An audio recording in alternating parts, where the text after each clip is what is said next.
Rekan-rekan remaja pemuda yang saya kasih, juga dikasih oleh Tuhan, sebelum kita membaca dan juga mendengarkan sabda Tuhan, mari kita berdoa terlebih dahulu. Bapa Surgawi, saat ini kami menyediakan diri untuk membaca, mendengarkan, dan juga merenungkan sabda-Mu. Kami mohon tuntunan-Mu sehingga kami semua dimampukan untuk mengerti apa yang menjadi kehendak-Mu. Di dalam Kristus Yesus, firman yang hidup, firman yang telah menjadi daging, kami berdoa. Amin. Kita akan membaca dan juga merenungkan dari Kisah Para Rasul 4 ayat 1 sampai dengan yang ke-14. Petrus dan Yohanes di hadapan Mahkamah Agama. Ketika Petrus dan Yohanes sedang berbicara kepada orang banyak, mereka tiba-tiba didatangi imam-imam dan kepala pengawal bait Allah serta orang-orang Saduki. Orang-orang itu sangat marah karena mereka mengajar orang banyak dan memberitakan bahwa dalam Yesus ada kebangkitan dari antara orang mati. Mereka ditangkap dan diserahkan ke dalam tahanan sampai keesokan harinya, karena hari telah malam. Tetapi di antara orang yang mendengar ajaran itu, banyak yang menjadi percaya, sehingga jumlah mereka menjadi kira-kira 5.000 orang laki-laki. Pada keesokan harinya, pemimpin-pemimpin Yahudi serta tua-tua dan ahli-ahli Taurat mengadakan sidang di Yerusalem dengan imam besar Hanas dan Kayafas, Yohanes dan Alexander, dan semua orang lain yang termasuk keturunan imam besar. Lalu Petrus dan Yohanes dihadapkan kepada sidang itu dan mulai diperiksa dengan pertanyaan ini. Dengan kuasa manakah atau dalam nama siapakah kamu bertindak demikian itu? Maka jawab Petrus penuh dengan Roh Kudus, "Hai pemimpin-pemimpin umat dan tua-tua, jika kami sekarang harus diperiksa karena suatu kebajikan kepada seorang sakit dan harus menerangkan dengan kuasa manakah orang itu disembuhkan, maka ketahuilah oleh kamu sekalian dan oleh seluruh umat Israel bahwa dalam nama Yesus Kristus, orang Nazaret, yang telah kamu salibkan, tetapi yang telah dibangkitkan Allah dari antara orang mati, bahwa oleh karena Yesus itulah orang ini berdiri dengan sehat sekarang di depan kamu. Yesus adalah batu yang dibuang oleh tukang-tukang bangunan, yaitu kamu sendiri, namun ia telah menjadi batu penjuru. Dan keselamatan tidak ada di dalam siapapun juga selain di dalam Dia. Sebab di bawah kolong langit ini tidak ada nama lain yang diberikan kepada manusia yang olehnya kita dapat diselamatkan." Ketika sidang itu melihat keberanian Petrus dan Yohanes dan mengetahui bahwa keduanya orang biasa yang tidak terpelajar, heranlah mereka. Dan mereka mengenal keduanya sebagai pengikut Yesus.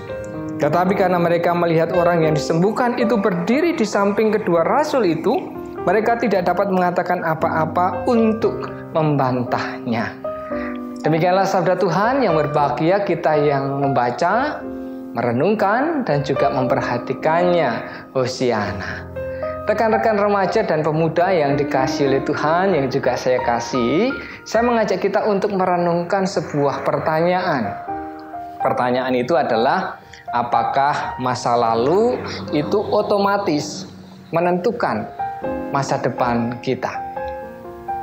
Katakanlah ketika saya punya masa lalu yang buruk, saya melakukan kesalahan di sana.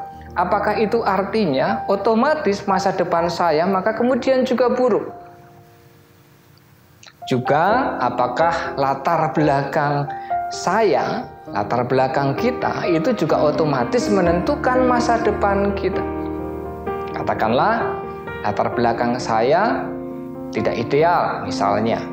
Apakah itu kemudian otomatis masa depan saya juga kemudian tidak akan cerah? Untuk menjawab pertanyaan ini, rekan-rekan remaja dan pemuda yang dikasihi oleh Tuhan, saya mengajak kita untuk melihat kisah hidupnya Petrus. Dan tadi kita membaca Kisah Para Rasul 4 ayat 1 sampai dengan yang ke-14. Dan di sana tentang Petrus diperlihatkan kepada kita, Petrus ini seorang yang luar biasa. Petrus ini seorang yang hebat. Ya, dari mana saya berani mengatakan bahwa Petrus ini luar biasa, bahwa Petrus ini hebat? Yang pertama, kepada kita ditunjukkan bahwa Petrus ini seorang yang sangat pemberani. Dia tidak kenal takut. Saat itu Petrus, dia berbicara di hadapan ribuan orang, di tempat terbuka, di pusat keramaian. Ini menunjukkan Petrus seorang pemberani. Apalagi topik pembicaraan yang disampaikan Petrus ketika itu adalah sesuatu yang sensitif di zaman itu, yaitu tentang kebangkitan Yesus Kristus. Ini sekali lagi menunjukkan Petrus ini seorang yang pemberani. Petrus sadar benar ketika dia berbicara di hadapan ribuan orang di tempat terbuka dengan topik yang sangat sensitif tentang Yesus Kristus dan kebangkitannya, maka itu bisa saja membuat Petrus nantinya mengalami kesulitan, penderitaan, bahkan mungkin kematian. Dan itu juga yang terjadi pada Petrus, karena kemudian Petrus ditangkap, diadili di hadapan mahkamah agama. Petrus tahu resiko ini, tapi Petrus tetap melakukannya. Petrus tidak gentar sama sekali, karena Petrus tahu yang dia beritakan adalah sebuah kebenaran. Jadi sekali lagi ini menunjukkan kepada kita Petrus ini seorang yang pemberani. Dia punya karakter dan mental yang luar biasa. Petrus pemberani, Petrus tidak kenal takut. Selanjutnya, Kisah Para Rasul 4 ayat 1 sampai dengan yang ke-14, di sana juga memperlihatkan kepada kita Petrus ini seorang yang memiliki pengetahuan dan hikmat yang luar biasa. Petrus ini diperlihatkan sebagai seorang orator yang luar biasa, seorang pengajar yang luar biasa. Petrus berbicara di hadapan ribuan orang di pusat keramaian dengan topik yang sensitif. Artinya ketika itu Petrus pun juga siap ketika ada orang yang kemudian mempertanyakan apa yang dia sampaikan. Petrus siap untuk berardu argumen. Karena itu ketika Petrus berbicara di hadapan banyak orang dengan topik yang sangat sensitif, itu juga menunjukkan ini bukan hanya soal keberanian berbicara di depan umum, tetapi ini juga berbicara tentang kemampuan untuk mempertahankan argumen, kemampuan untuk mempertanggungjawabkan apa yang disampaikan. Dan Petrus punya itu. Kalau kita perhatikan di awal-awal perikop kita, di sana dituliskan Petrus berbicara dengan orang banyak. Nah, berbicara di sana bisa kita maknai ketika itu Petrus tidak hanya ngobrol biasa, tetapi Petrus berdiskusi, berardu argumen. Tentang apa ya? Tentang topik yang Petrus sampaikan tentang Yesus Kristus. Dan ketika itu Petrus bisa mempertahankan argumennya dengan baik. Bahkan orang-orang yang berardu argumen dengan Petrus ketika itu, mereka kemudian menjadi percaya kepada pemberitaan Petrus. Mereka percaya kepada Yesus Kristus. Ini menunjukkan bahwa Petrus seorang orator yang hebat, seorang pengajar yang hebat, seorang yang memiliki pengetahuan juga hikmat yang luar biasa. Belum lagi kalau kita perhatikan keterangan selanjutnya, di sana diperlihatkan Petrus karena pemberitaannya tentang Yesus Kristus yang bangkit, Petrus ditangkap, kemudian diperhadapkan kepada mahkamah agama untuk mempertanggungjawabkan apa yang sudah dia sampaikan. Dan ini nggak main-main, karena Petrus harus mempertanggungjawabkan itu di hadapan para ahli-ahli agama. Dan sekali lagi, di hadapan mahkamah agama, ketika itu Petrus bisa mengungkapkan argumennya dengan sangat baik. Petrus memberitakan bahwa Yesus Kristus satu-satunya nama yang di dalam nama itu kita beroleh keselamatan. Petrus bisa mempertahankan argumen ini dengan baik. Bahkan di sana juga dituliskan di dalam ayat yang ke-14, Semua orang yang mendengar apa yang disampaikan oleh Petrus, termasuk ahli-ahli agama, mereka tidak bisa membantah apa yang disampaikan oleh Petrus. Jadi ini menunjukkan kepada kita bahwa Petrus ini seorang orator yang hebat, seorang pengajar yang hebat, seorang yang punya pengetahuan dan hikmat luar biasa, sehingga ia bisa mempertahankan argumennya dengan baik. Nah, saudara-saudara, rekan-rekan remaja dan pemuda yang saya kasih, tadi kepada kita diperlihatkan sosok Petrus yang luar biasa, sosok Petrus yang hebat. Tapi tahukah rekan-rekan remaja dan juga pemuda bahwa Petrus ini ternyata pernah melakukan sebuah kesalahan besar di masa lalunya. Jadi Petrus ini juga punya masa lalu yang buruk. Tahukah rekan-rekan remaja dan pemuda bahwa Petrus ini ternyata juga berasal dari latar belakang atau memiliki latar belakang orang biasa, dari keluarga biasa, tidak terpelajar. Ayat yang ke-13 di sana dituliskan bahwa para ahli agama dan orang yang ada di mahkamah agama itu, ketika mereka melihat keberanian dan juga kepandaian Petrus di dalam berargumen, mereka heran. Karena mereka tahu Petrus ini berasal dari keluarga biasa. Petrus ini orang biasa, bukan golongan terpelajar. Tapi Petrus bisa memberikan argumen yang luar biasa. Nah, rekan-rekan remaja dan juga pemuda yang saya kasih, kalau kita melihat latar belakangnya Petrus, kita tentu tahu kalau Petrus ini berasal dari keluarga nelayan. Orang tuanya nelayan, saudaranya semua nelayan, lingkungannya nelayan. Nah, kalau kita melihat latar belakang ini, mungkin kita juga akan berpikiran bahwa Petrus pun nanti akan berakhir juga sebagai nelayan.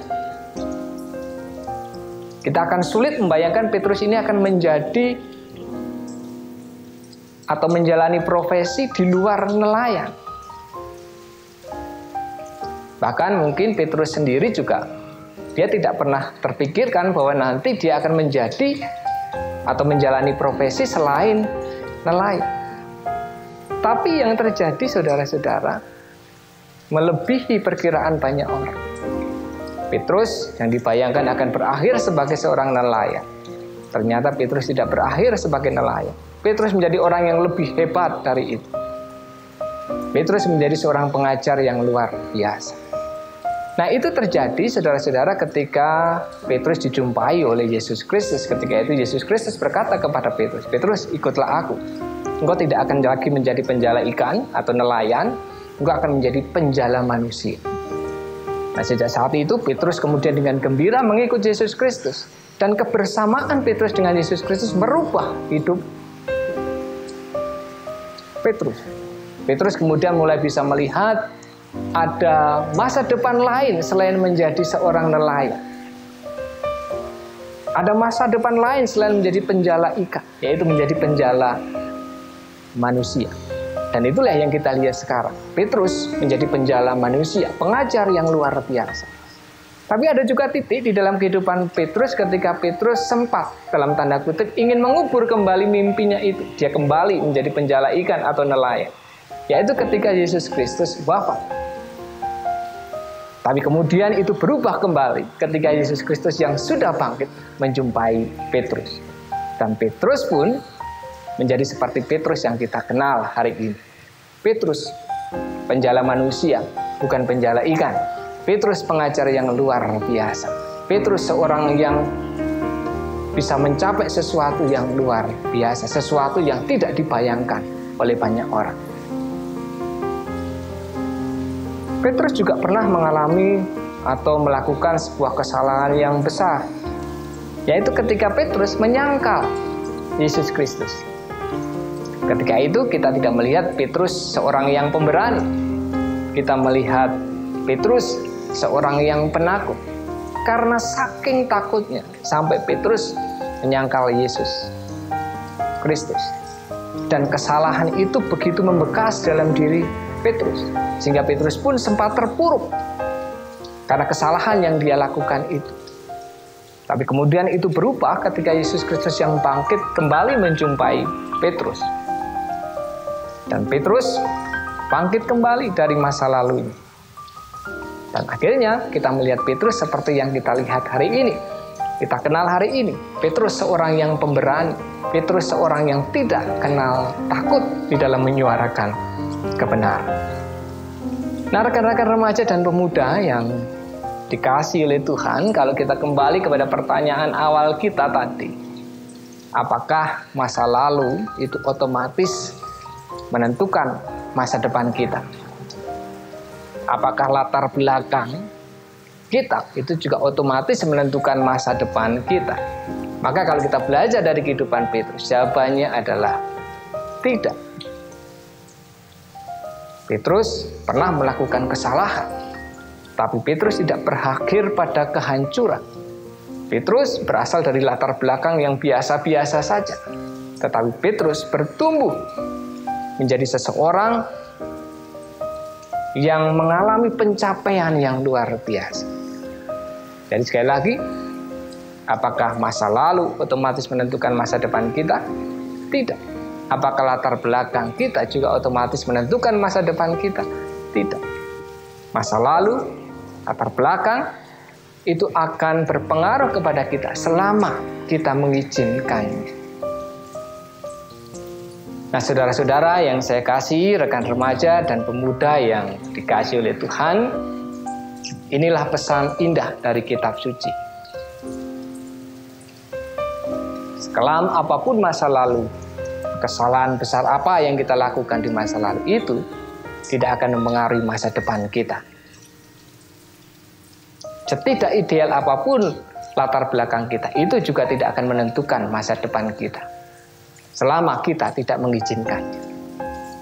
Kitab suci menyampaikan kepada kita bahwa masa depan itu sungguh ada. Rancangan Tuhan atas hidup kita adalah rancangan hidup yang indah, yang penuh dengan damai sejahtera.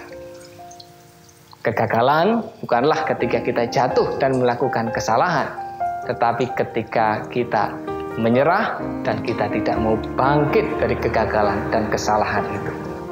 Karena itu rekan-rekan remaja dan pemuda yang dikasihi oleh Tuhan, mari kita raih masa depan yang indah bersama Tuhan. Apapun kesalahan yang pernah kau lakukan, apapun juga latar belakang, percayalah, yakinlah Tuhan merencanakan masa depan yang indah bagi setiap kita. Tuhan memberkati kita semua. Amin. Rekan-rekan remaja dan pemuda yang dikasihi oleh Tuhan, saat ini mari kita berdoa. Bapa Surgawi, kami bersyukur karena kami diingatkan, kami diteguhkan bahwa Tuhan merancangkan masa depan yang indah bagi setiap kami. Karena itu ya Allah, kami akan menjalani kehidupan kami dengan riang, kami akan bertanggung jawab dengan kehidupan kami. Ketika kami melakukan kesalahan, kami tidak akan mau terpuruk. Kami akan bangkit dan juga memperbaikinya dan meraih kembali masa depan yang indah bersama dengan Tuhan. Kami juga tidak akan meratapi latar belakang kami, tetapi kami juga akan terus membangun masa depan yang indah bersama dengan Tuhan. Karena itu ya Allah, mari Engkau menolong kami anak-anak-Mu di dalam kami menjalani kehidupan kami. Sehingga kami dimampukan untuk menjalani kehidupan kami dengan baik. Kami melakukan segala sesuatu dengan sungguh-sungguh. Kami juga melakukan segala sesuatunya dengan bertanggung jawab. Karena itu bagian dari kami menyambut masa depan yang indah yang Tuhan sediakan bagi kami. Di dalam Kristus Yesus, Juru Selamat kami berdoa. Amin.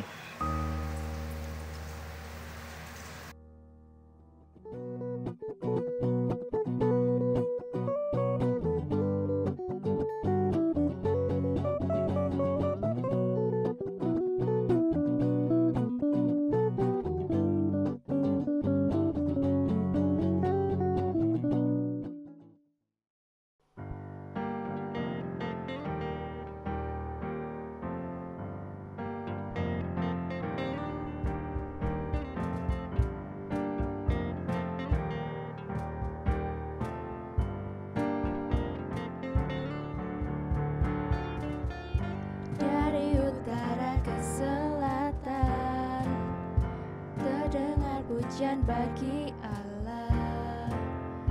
Dari barat sampai ke timur, nama Yesus disanjung tinggi. Dari pulau-pulau, lembah-lembah, gunung-gunung yang tinggi, kemuliaannya disaksikan, kebenarannya diceritakan.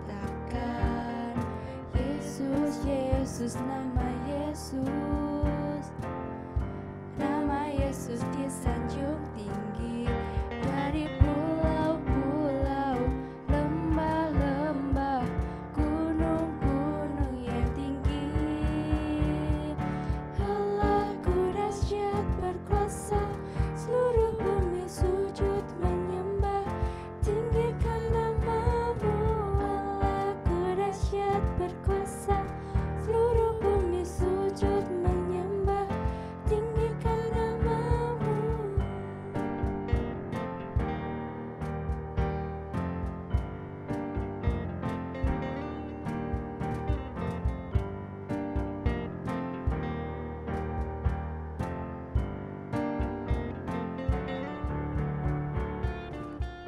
Dari utara ke selatan, terdengar pujian bagi Allah. Dari barat sampai ke timur, nama Yesus disanjung tinggi.